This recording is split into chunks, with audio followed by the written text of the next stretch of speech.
الحمد لله رب العالمين، والصلاة والسلام على سيد المرسلين محمد وآله وصحبه أجمعين. والنبيات الخير في عدو الله وعدوكم. فقال رسول الله صلى الله عليه وسلم: ألا إن القوة الرمي، ألا إن القوة الرمي. فقال رسول الله صلى الله عليه وسلم: من تعلم الرمي فنسي فليس منا، او كما قال عليه الصلاة والسلام. قدرمن ورونو، الله فضل و کرم و مهربانی سره موږ تاسو الحمدلله د جهاد د لارې یوه مهمه مرحله ترسره کړه. هغه مرحله کومه مرحله چې د جهاد د لوازمو نه ده، او هغه مرحله کومه مرحله چې همداسې فرض ده لکه څنګه چې جهاد په ذات خود فرض دی. هغه مرحله د اعداد ده، مرحله د تیاری ده، د تعلیم ده، د عسکري زده کړې ده، د رمایې او د رمې ده. ورونو، موږ تاسو په اصولو کې یوه قاعده لرو چې علماو بیان کړې ده، او دغې قاعدې په رڼا کې د قرآن کریم د ډېرو نصوصو نه او د اصحاب نبي کریم صلی الله علیه وسلم د ډېرو احادیثو نه موږ تاسو احکام اخلو. د احکامو څرنګوالی معلوموو چې دا واجب دی، سنت دی، مستحب دی، رتبه یې څه شی ده، مقام یې څه دی.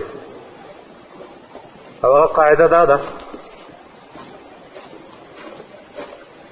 چې الامر للوجوب، امر چې په قرآن کریم کې په هر ځای کې راشي هغه د وجوب د پاره دی. هغه کار کول بیا محض مستحب او ښه کار نه، بلکې د هغې کول په مسلمان باندې فرض وي. داسې یو فرض وي چې په هغې کې مسلمان ته دا ګنجایش نشته، د اختیار ورته نشته چې هغه بیا د هغې نه سرغړونه وکوي، یا هغه ته اختیار ورکړل شوی که دا یې غواړي او که نه غواړي، که غواړي وبه یې کوي، که نه یې غواړي نه دی کوي. د قرآن کریم کوم آیات چې ما تاسو په حضور کې تلاوت کړو هغه د دې قاعدې مطابق موږ تاسو باندې یو حکم شرعي فرض کوي. هغه حکم شرعي: واعدوا لهم ما استطعتم من قوه، چې خلکو ای مسلمانانو، ای مؤمنانو، د کفارو په خلاف باندې چې څومره کولی شئ اعداد وکوئ، تیاری وکوئ، قوت جوړ کړئ. اوس دا قوت جوړول ورونو دې ته موږ په کم سترګه باندې وګورو، په کم منظار باندې ورته وګورو. آیا دا قوت موږ یو نیک کار وګڼو، که چا وکوله خو ښه ده او که ونه کولو پروا نه لري، مستحب او نفل ورته ووایو؟ نه ورونو، په هر ځای کې چې په قرآن کریم کې د حکم لفظ راشي، د امر لفظ راشي، هغه کار کول بیا هغې کې انسان اختیار نه لري. خو د افسوس خبره دا ده چې د دین اسلام ډېر مفاهیم سرچپه شوي دي، ډېر مفاهیم ترک شوي دي.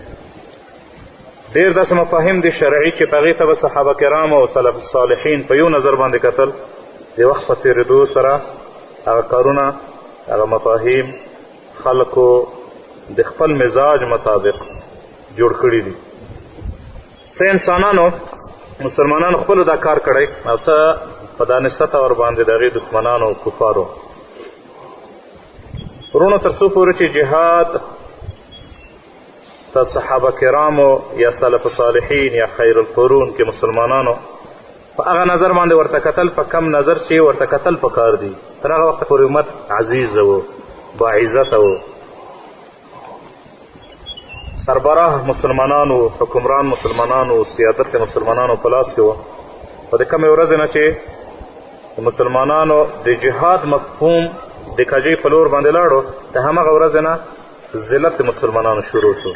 ورونو، دا د جهاد مفهوم د کجۍ طرف ته، د انحراف طرف ته، دا یو تصادفي کار نه و چې تصادفاً د کار شوی، اتفاقاً د کار شوی وي، نه، بلکې دا یو داسې کار و چې کفارو د دې لپاره ډېرې هلې ځلې وکولې.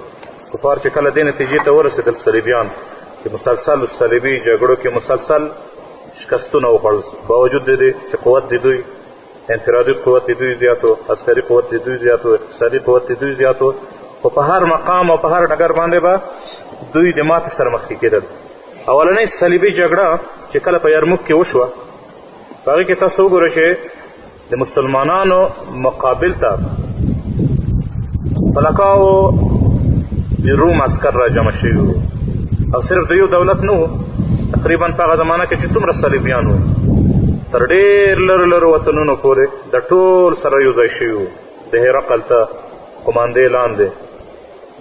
د هغې مقابل ته خالد بن ولید رضی الله عنه د یو وړوکي ټولي مجاهدینو سره راځي. تاسو ګورئ یو مشهوره واقعه چې په دې جنګ کې خالد بن ولید رضی الله عنه صرف 30 کسان ځان سره اخلي، او په هغه وخت کې د هرقل نه مخکې د هغوی یو ګوډاګی حکومت د عربانو یو حکومت و، خو د رومیانو تر قماندې لاندې و، د هغې ګوډاګی و، د هغې لاسپوڅی و، هغې ټاکلی و په دې منطقه باندې. نو اول هغوی ورته رامخکې شول، د 80,000 نه زیات فوج هغوی ورته رامخکې شول جنګ ته. خالد بن ولید رضی الله تعالی عنه ځان سره صرف 30 کسان واخیستل، 30 کسان د 80,000 کسانو مقابل ته، یعنی د هر نفر مقابل ته، د هر 2,000 نفر مقابل ته صرف یو مجاهد. وروسته د هغې نه د مسلمانانو په ټولي کې بعضو خلکو اعتراض وکولو په خالد بن ولید باندې چې په دې مجاهدینو باندې رحم وکوه، ترحم په مجاهدینو باندې وکوه. د 80,000 کسانو مقابل ته د 30 کسانو مقابله دا د عقل تقاضا نه ده. خو ورونو یقینا د عقل تقاضا نه ده. زموږ ایمان او عقیده دا ده، دا زموږ د اسلافو د صحابه کرامو د هغوی عقیده هم دا وه چې نبي علیه السلام یې عقیده داسې جوړه کړې وه، قرآن یې عقیده داسې جوړه کړې وه چې په جنګ کې، په میدان جنګ کې ګټه او بایله د دې دارومدار، د دې بنیاد او اساس په افرادي قوت باندې نه دی، په مادیاتو باندې نه وي، په ایمانونو باندې دی. نو خالد ابن ولید رضی الله تعالی عنه د خلکو مشوره ومنله، خو څو کسان یې ور زیات کړل، 30 کسان یې نور زیات کړل. د 80,000 کسانو مقابل ته صرف 80 کسان وروتل، یعنی رجل ب1000، یو کس په 1000 کسانو مقابل ته. کله چې جنګ شروع کېږي د څو ساعتونو وروسته 80,000 کسان مخکې 80 کسان ورپسې دي. داسې شکست یې ورکړو صحابه کرام د دښمن د تیښتې په حالت چې کم ګرد پورته شوی و په هغې کې یو بل نه ورک شول، او د هغوی په تعاقب باندې تر هغه وخته پورې وتل، لاړل ورپسې، ځغلول یې چې د نورو مجاهدینو سره ارتباط قطع شو، او تر هغه اندازې پورې وځغلول تر څو پورې د هرقل معسکراتو ته په چغو په توبو باندې ورورسېدل. ورونو کله چې مسلمانانو وجه څه وه؟ وجه دا ورونو چې مسلمانانو په هغه زمانه کې د جهاد ته په هغه مفهوم باندې کتل، کوم مفهوم چې شرعي مفهوم دی، کوم مفهوم چې الله رب العزت او نبی علیه السلام زموږ تاسو نه غواړي. په هغه وخت کې، په هغه زمانه کې صحابه کرامو د منځ د فرضیت، د جهاد د فرضیت، د اعداد او د عدت د فرضیت ترمنځ هیڅ توپیر نه کولو، فرق نه کولو. هر شي ته یې د اسلام په منظار باندې کتل، هر شي ته یې د اسلام د دریچې نه ورکتل، هر شي ته یې د انسان د اسلام او د شریعت په تله باندې به یې هر شی تلل. نو دا فرق یې نه کولو. مانځه ته یې همداسې فرض ویلې لکه څنګه چې جهاد ته فرض وایي، جهاد ته به یې همداسې فرض ویلې لکه څنګه چې د جهاد دپاره اعداد او عدت ته به یې فرض ویلې. فروسیت په مجاهدینو کې د صحابه کرامو په زمانه کې دا د فروضو نه و، د فروض د فرضیاتو د واجباتو د صحابه کرام نه و. وړه وړه ماشومان به په فروسیتو، په سوارۍ باندې، په شاه سوارۍ باندې، په تیراندازۍ باندې، په دې باندې به یې روزل. او د دې دپاره ورونو د دې اعداد او د عدت دپاره د صحابه کرامو په زمانه کې مسله داسې نه وه لکه زموږ ستاسو زمانه کې چې څو لیونیان خړ پړ د کوره را تښتېدلي صرف دې ته راځي. دا خبره نه وه. هر کس شیخ الحدیث والقرآن به هم مخکې له دې چې درسونو ته شروع کوي، اعداد به یې د کفارو په خلاف باندې کولو. که به طبیب و هم به یې اعداد کولو، که به تاجر و هم به یې اعداد کولو، او که به یو زراعت، یو دهقان، زراعت کې کار کوونکی انسان، هغه به هم اعداد کولو. داسې صحابه چا نه لیدلو، نه یې پېژندلو چې دغه صحابي سره به تیر و کمان موجود نه و. دا دغه وخت اسلحه وه. وجه څه وه ورونو؟ وجه دا وه چې هغه خلکو قرآن د هدایت کتاب ګڼلو او د الله رب العزت په احکامو کې د خپل مزاج مطابق فیصلې نه کولې چې اتؤمنون ببعض الکتاب وتکفرون ببعض. په بعض د کتاب باندې په بعض آیتونو باندې عمل کوئ چې الله رب العزت درته فرمایي چې اقیموا الصلات ټول مانځه ته روان وایه، چې الله رب العزت درته فرمایي چې اتو زکات ټول زکات ورکوئ، او چې الله رب العزت درته فرمایي چې کتب علیکم الصیام روژه نیسئ. په مجتمع کې که هر څومره وړوکی هلک وي خو چې د بلوغ حالت ته رسېدلی زموږ ستاسو په مجتمع کې دا جرأت نشي کولی چې روژه وخوري. وجه څه ده؟ ټول مسلمانان په دې باندې پوهېږي چې الله رب العزت فرمایي کتب علیکم الصیام.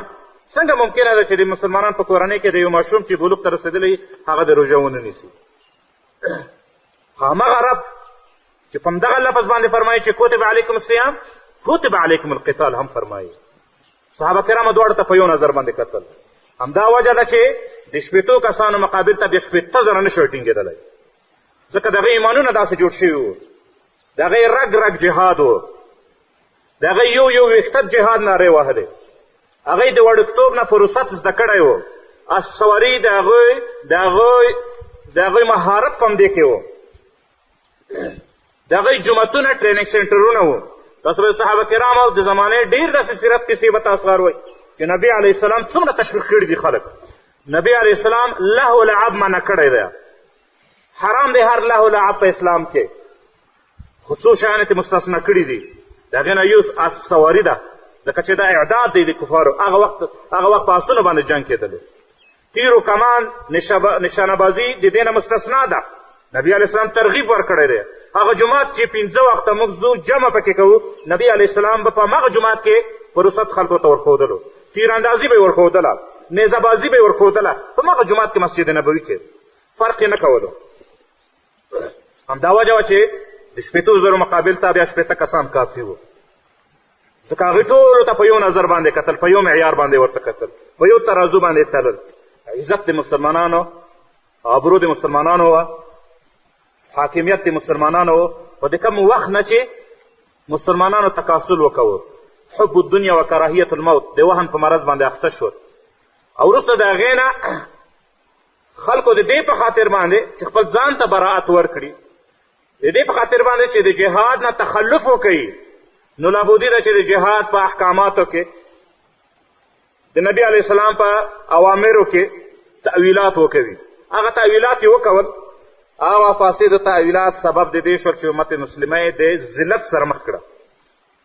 نن همغه هغه زمانې نه د کمې زمانې نه چې دا ذلت او تنازل را شروع شوی دی، موږ یې ثمره په خپلو سترګو باندې ګورو.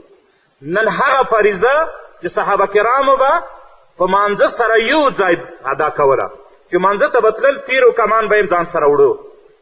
هغه صحابه کرام په کم جماعت کې چې به یې سجدې لګولې، په مغه جماعت په یو ناحیه کې به یې ځان ته نشان هم کېښودلو.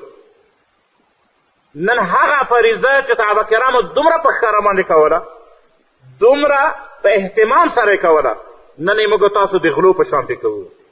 لرې لرې په میاشتو په ورځو سفرونه ورپسې کوو، تذکیر را پیدا کوو، پوښتنې کوو چې داسې به کوم ځای وي چې چېرته تیراندازي زده کېږي، چې زه تیراندازي زده کړم.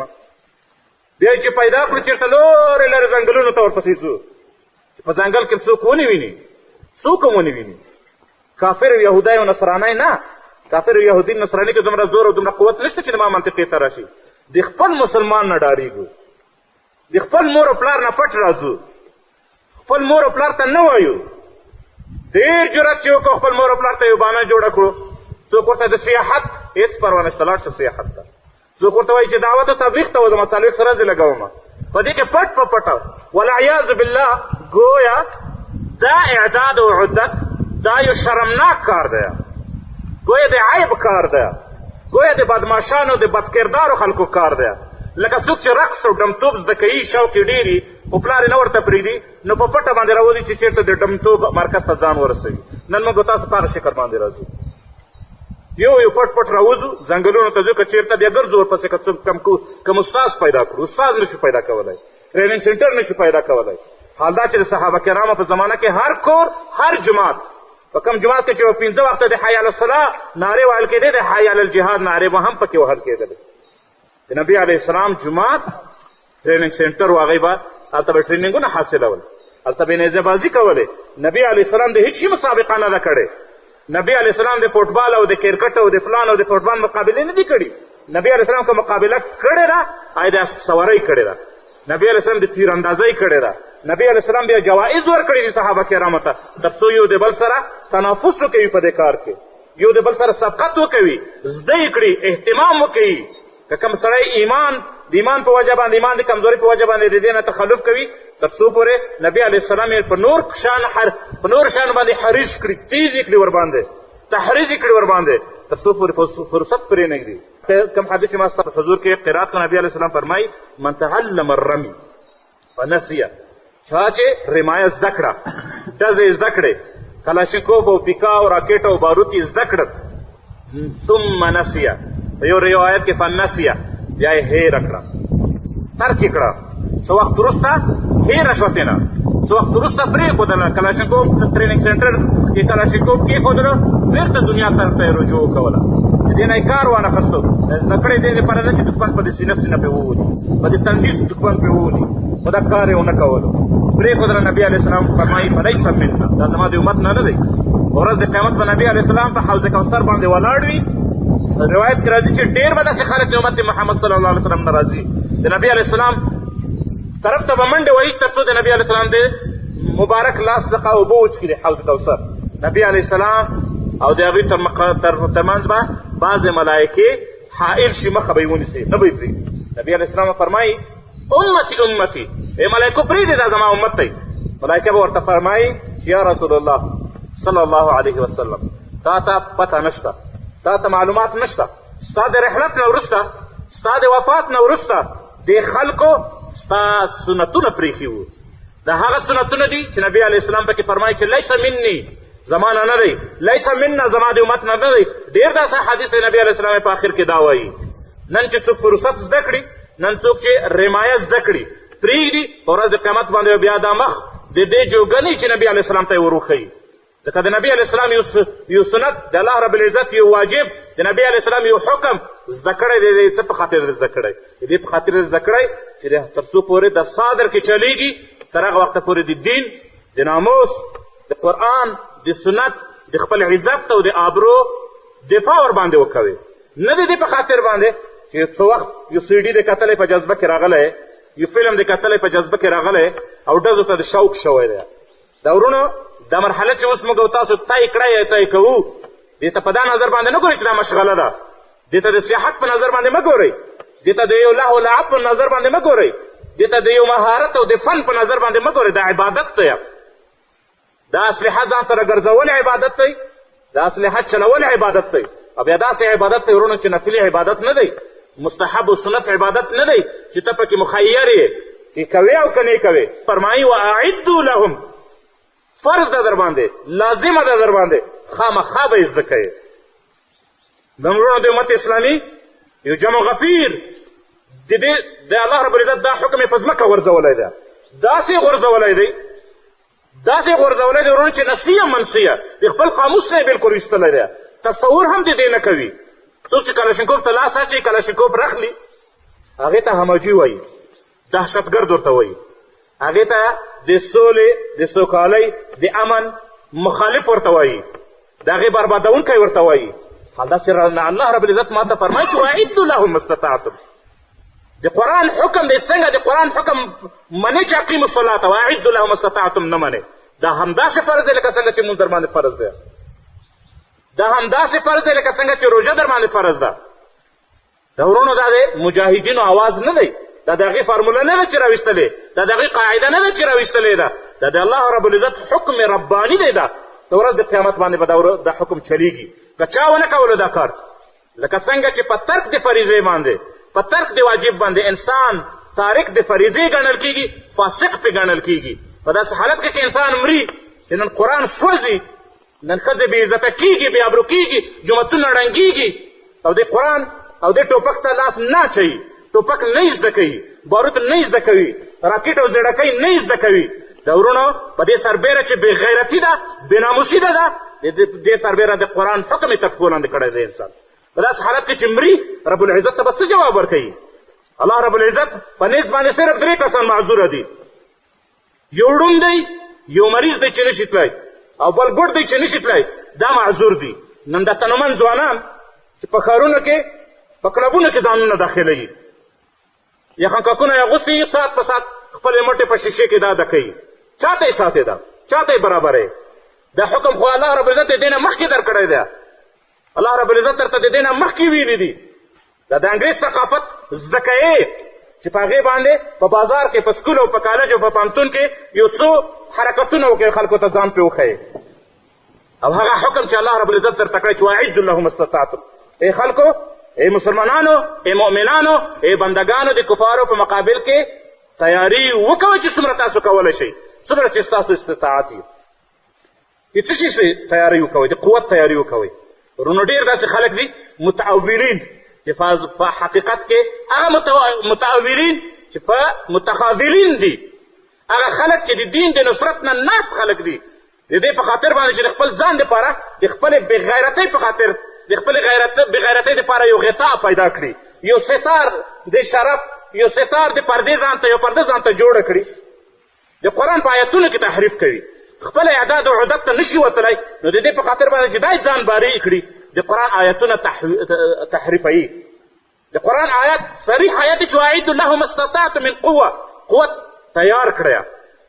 وایي نن ځوانانو ته په پوهنتونونو کې، نن ځوانانو ته په مدارسو او په بازارونو په مکتبونو کې د رسالو په شکل کې، د بیانونو په شکل، د خطبو په شکل کې من قوه. الله رب العزت فرمایي چې من قوه، من خو ناکره ده، قوت خو هر یو شي ته وایي. نو فلهذا پارلمان ته لاړ شئ، لہذا په کمپیوټر کې ځان ورسوئ، په کراټو کې ځان ورسوئ، لہذا په لویه جرګه کې اکثریت حاصل کړی، لہذا فن زده کړی، هنر زده کړی، دمتوب زده کړی، هر څه د دې سره مقابله ده. د قرآن په تا را نازل شوی دی که په رسول علیه السلام را نازل شوی دی؟ د قرآن شرحه به ته کوې که نبي علیه السلام به یې کوي؟ نبي علیه السلام نه پوښتنه وشوه چې یا رسول الله قوت نه مراد څه دی؟ څه ورته جوړ کړمه؟ څه تیاري ورته وکړم؟ نبي علیه السلام صراحتا فرمایي الا ان القوة الرمي، الا ان القوة الرمي، الا ان القوة الرمي. ای خلکو آگاه اوسئ چې د قوت نه مراد رمي ده، د قوت نه مراد سهم ده، د قوت نه مراد نشانه‌بازي ده، تیر دی، کمان دی، دغه زمانه د اوس زمانه قوت کلاشینکوف دی، زیړکی ده، راکټ دی، بارود دی، دا قوت دی. د دې نه وروسته که نور قوتونه راځي خو چې د کفار په خلاف باندې استعمالیږي، د هغوی ککرۍ ورباندې الوزول کېږي، هغې ته قوت وایي. دې ته قوت نه وایي چې ته د هغې لباس اختیار کړه، د هغې نظام اختیار کړه، د هغې په شکل خوره او څښه او د هغې سره په یو دسترخوان باندې کښېنه او ورته وایي چې په دې کې زه ورسره مقابله کوم. الله رب العزت فرمایي چې قوت دا یو قوت دی، دا قوت د ملعونینو قوت دی، دا د بېغیرتانو متخاذلینو قوت دی. د مسلمان قوت دا نه دی، د مسلمان قوت کلاشینکوف دی، د هغې قوت بارود دی. دا به زده کوي، په دې باندې مأمور یو. وروڼه نن دا یوه مرحله تاسو تېره کړه. دې مرحلې ته د عبادت په سترګه باندې وګورئ چې د عبادت د اعداد یو طریقه یو مرحله طی کړه او یو عبادت ته مو زده کړو. د عبادت د دې مواصلات اوس په تاسو باندې د دې سرته رسول په تاسو باندې اوس فرض دي. اوس هېڅ حجت نه لرئ، هېڅ عذر نه لرئ. د دې نه مخکې خو کېدای شي دا عذر درته و چې یا رب زړه خو مې ور کوي چې جومات مې سوځي، قرآن مې سوځي، پېغله مې بېعزته کېږي، خو یا رب نه مې دي زده، کلاشینکوف مې نه دی زده، زیړکی او بارود مې نه دي زده.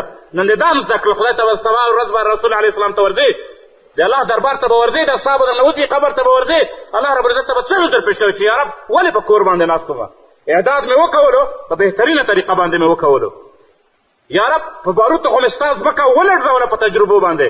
د کفار، د دښمن، د یهود، د نصارا، د متجاوز پښې به کله پرې لړزومه، د هغې زړه به کله پرې لړزومه.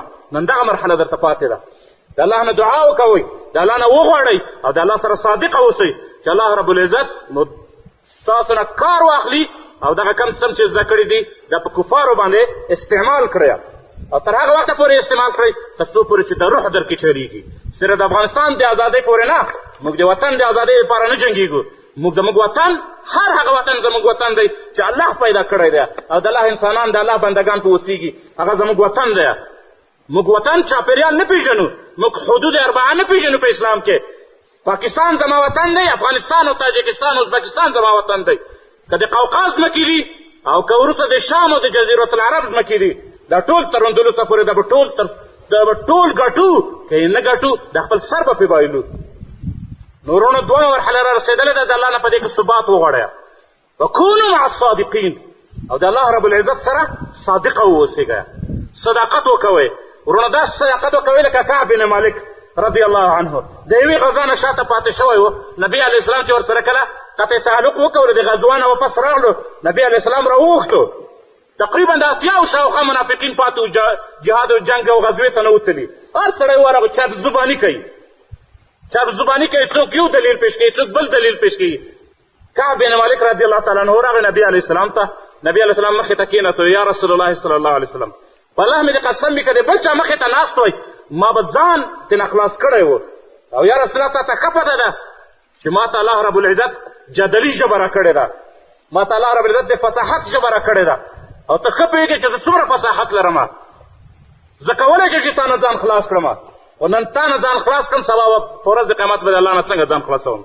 دغه ذات نه خو زه ځان نه شم خلاصولی چې علیما بذات الصدور دی وروسته د هغې نه نبي علیه السلام ته حقیقت ووایي چې یا رب یا د الله رسوله قسم مې د په الله وي هېڅ عذر مې نه درلودو غیر له دې چې میوې خوږې وې غیر له دې چې سوري یخ سوري وو غیر له دې چې باغ مې رسېدلی و او صرف همدغه را پواته کړی یم همدغه شوقونه را پایته کړی یم د دنیا نور هېڅ عذر نه درلودو همدغسې کونو مع الصادقین او وروڼه همدغه صدق د کعب رضی الله تعالی عنه و چې هغه ته نجات ورکړو ورونو نن د موږ تاسو نه د هر یو کس د کعب بن مالک رضی الله تعالی عنه غوندې صادقه شي نن که نبي علیه السلام زما او ستا په منځ کې نشته زما او ستا مخامخ په دې دنیا کې نشته او که زه د جهاد نه تخلف کوم نن نبي علیه السلام داسې محاسبه ما سره نشي کولی لکه د کعب بن مالک چې سره یې چې کړې وه چې د غزا نه څنګه راواپس شو کور ته لا نه وتللی خپل اسلحه یې لا نه واخیستلې چې محاسبه یې شروع کړې کعب بن مالک راوغواړئ ولې نه وتلی جهاد ته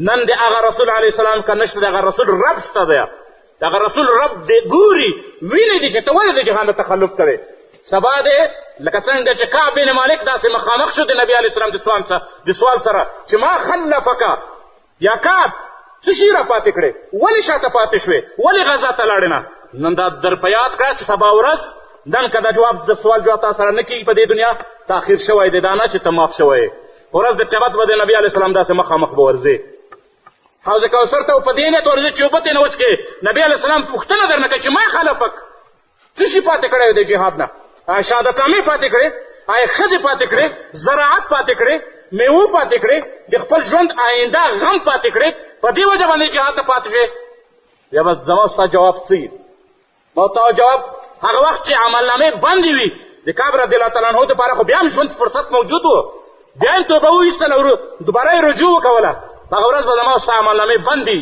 د هغې نه وروسته که هر څو رجوع وکړې توبې وباسې عملنامه کې د بیا نه څه اضافه کېږي نه ترې نو هغې ته بیا څه شي ور اضافه کولی شي نه بیا دنیا ته بېرته راتګ دی چې یا رب یو فرصت بل را کوي بیا ځم بیا ګوره چې زه څنګه جهاد کې دا سوال زما او ستا هر یو زما او ستا نه دې سوال سره مخامخ کېږي نبي علیه السلام که ما او تا نه ویني د نبي علیه السلام رب مو ویني نبي علیه السلام ما او تا که هېر کړي یو خو رب مو نه هېروي د رب یو سجل دی چې په هغې کې کل صغیره و کبیره کل ذره پکې لیکل کېږي یو ذرې برابر به هم پاتې پکې لیکل کېږي او الله رب العزت علیم بذات الصدور دی نن که موږ او تاسو ډېر چرب زباني وکوو کعب رضی الله تعالی عنه باید صادقه اوسو داسې ووایو چې یا رسول الله ای الله ته د خطاب وکوو چې یا رب چرب زبانه یم یا رب علم شرعي دې را کړی دی یا رب فصاحت دې را کړی دی نصوص راته ډېر یاد دي نصوص راړولی شم ژبه راړولی شم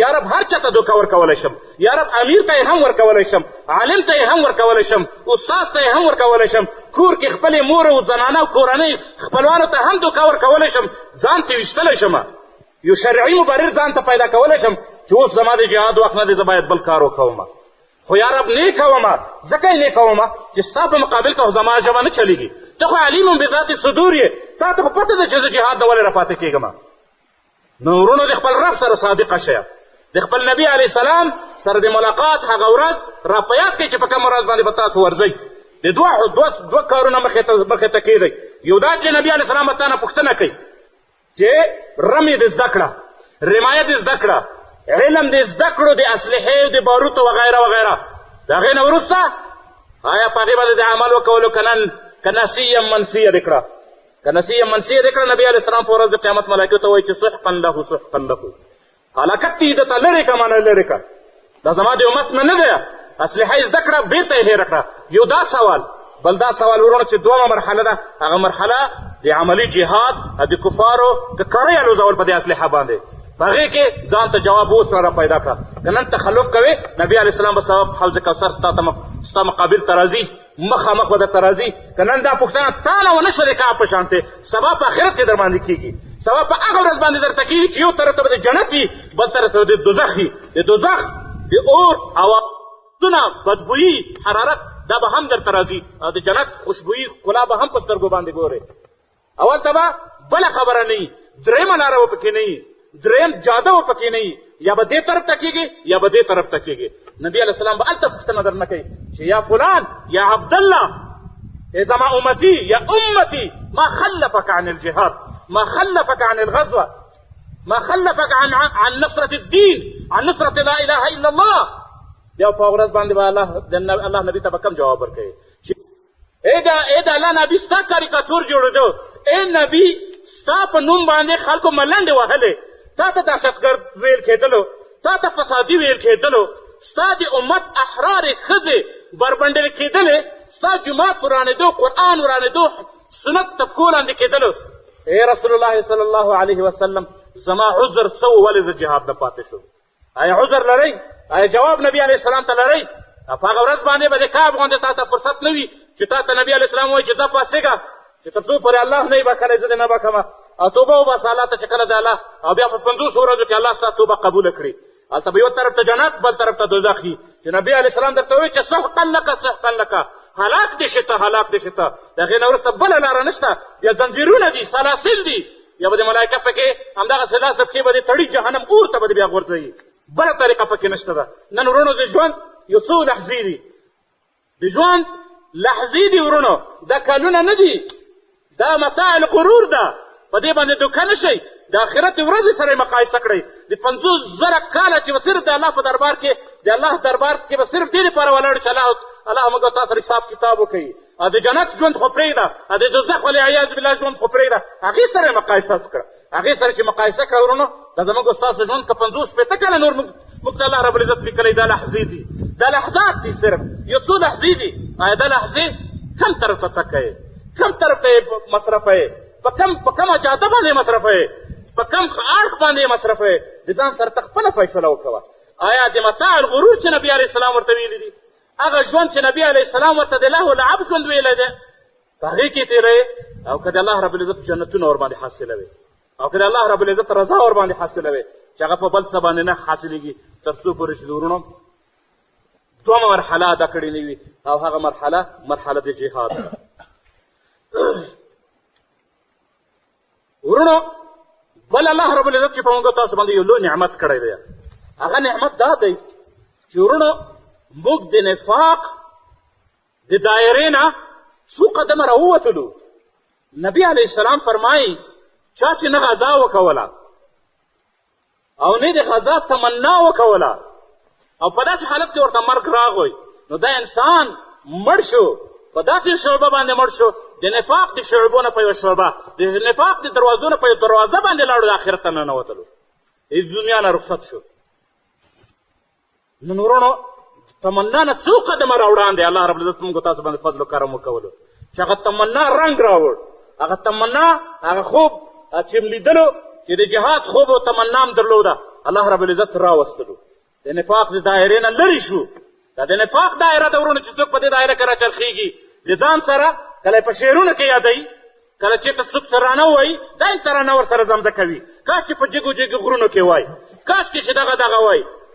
دا د خولې تمنا الله رب العزت موږ تاسو ته دا توفیق راکړو چې د خولې دعوه صادقه شوه د الله په فضل و کرم سره.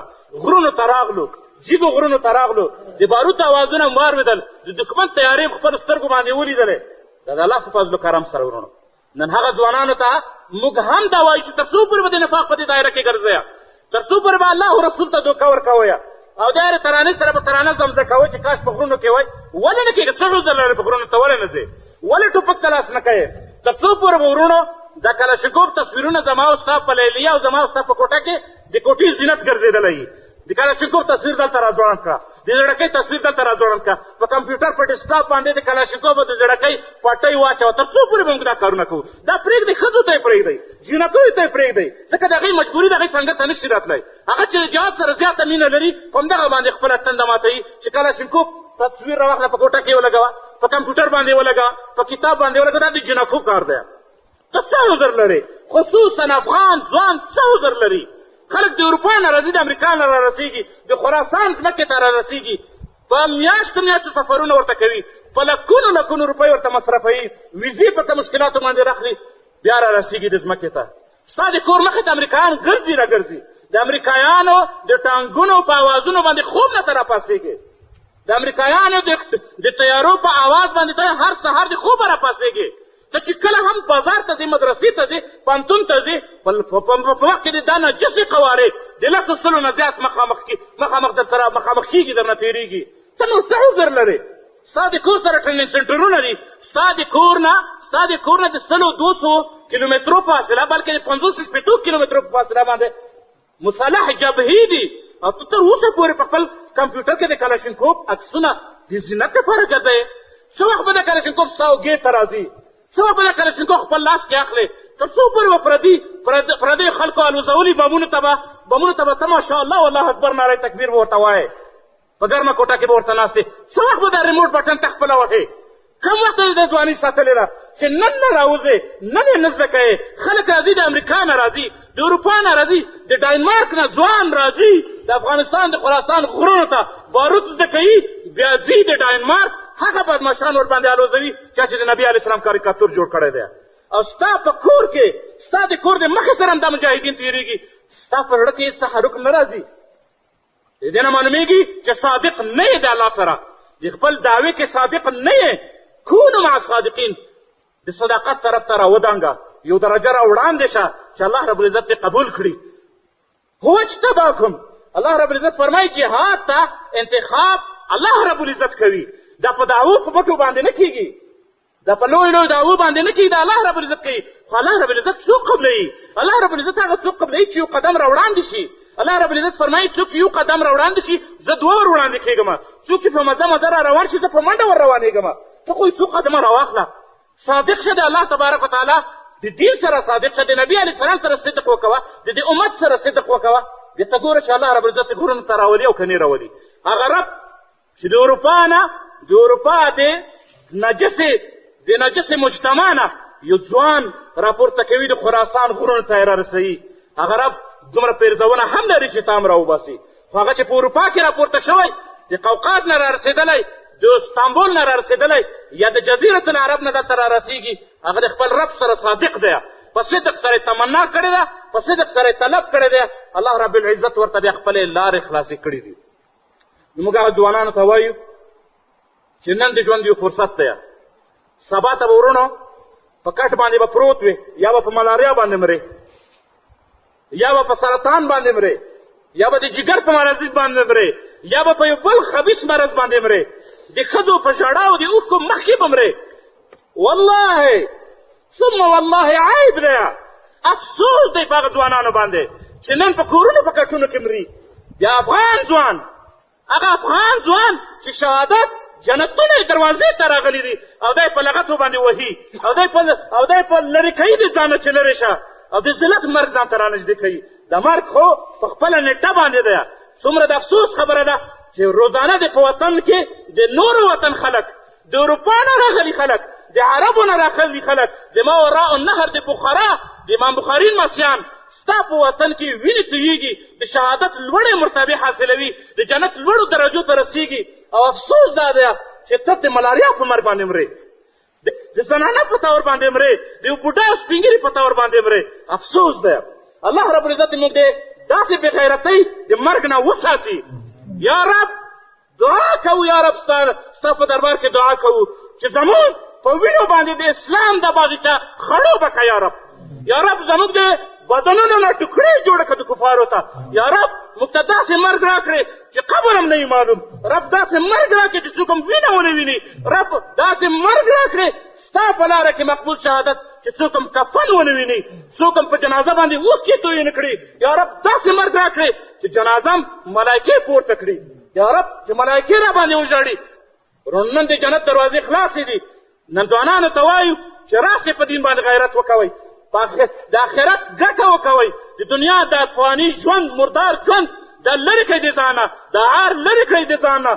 خپل وطن نه، د خپل ملت نه، د خپل ناموس نه متجاوز، هغه متجاوز چې یو متجاوز نه دی، د 40 نه زیات متجاوزین درته راغلي.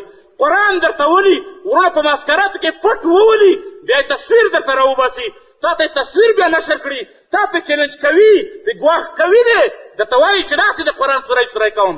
په هغې هم راپاس نسې دی. د قرآن درته راخلي، د قرآن نسخه آډیو ویډیو ورته نیسي او د هغې نه وروسته یې په کیناراب کې غورځوي. د هغې نه وروسته اوبه ورباندې ورچوي تر څو پورې ته ښه ووینې چې ستا قرآن په کیناراب کې راوړي او بیا د بدراو طرف ته ورځي. د ستا وجدان او ستا ضمیر ورباندې چیلنج کوي. نن هم ته دومره ضمیر نه لرې، نن هم دومره وجدان نه لرې، بیا خو د اسلام ته خیرآباد ووایه، په د اسلام باندې بیا جنازه وکوه، لرې که د خپل کور او د خپل زړه نه یې وباسه.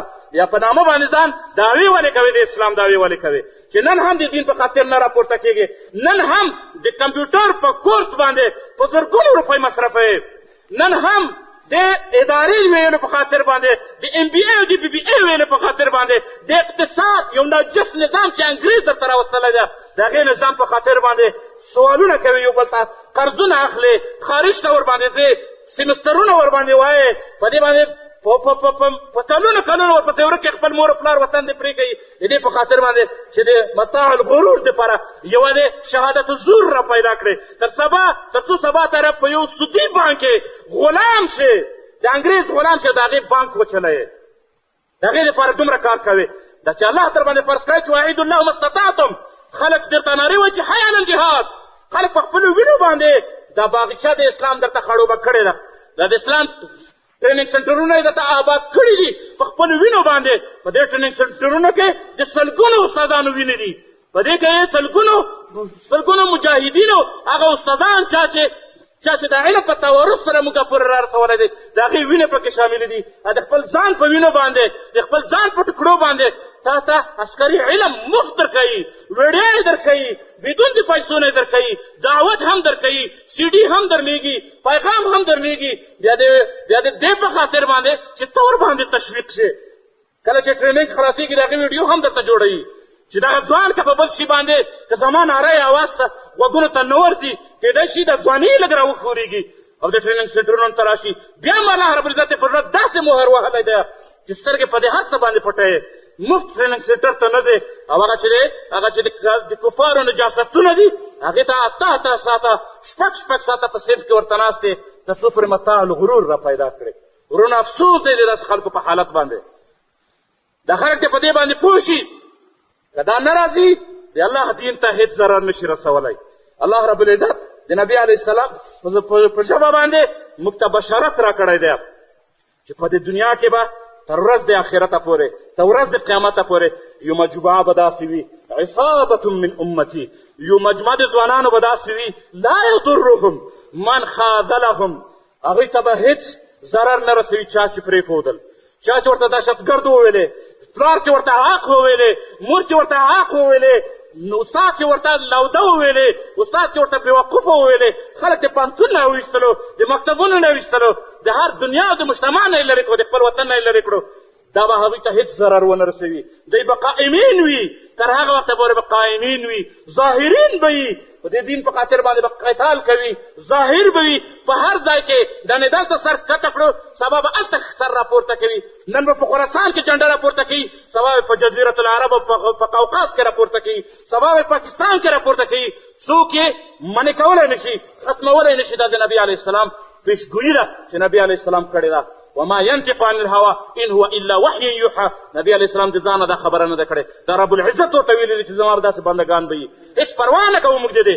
که څوک راغلل نو د خپل ځان ګټه یې وکوله، که ګران نغلل دا دین به الله رب العزت په همداسې خړو پړو مجاهدینو باندې، په همداسې بې کور او بېدره او بې کفنه خلکو باندې به الله رب العزت دا دین خپل یو مقام ته رسوي.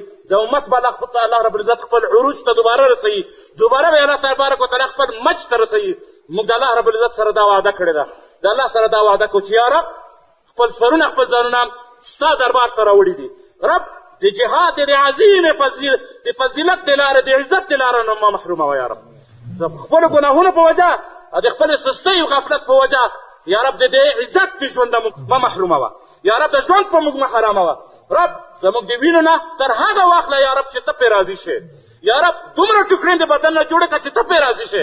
یا رب د ځان موږ خپل خرڅ کړی دی په تا باندې، د بدن خرڅ کړی دی په تا باندې، د علمونه خرڅ کړي دي په تا باندې، د شهادتنامې خرڅ کړي دي په تا باندې. یا رب یا رب ته قبول کړې، د هېڅ چا پروا نه لرمه. که پلار رانه خفه وي، که مور رانه خفه وي، که مجتمع رانه خفه وي، که نومونه مې په بلیک لیست کې راځي او که په قائمة السودا کې راځي، که مطلوبه کېږم، که مې خلک ملعون کوي، که مې خلک نیسي، چې هر څه دې چا پروا نه کوم. یا رب صرف ستا پروا ده را سره، ستا رضا غواړم، ته رانه راضي شې. په کومه ورځ چې ته ما نه راضي کېږې یا رب زما د هېڅ خواهش پروا مه کوه.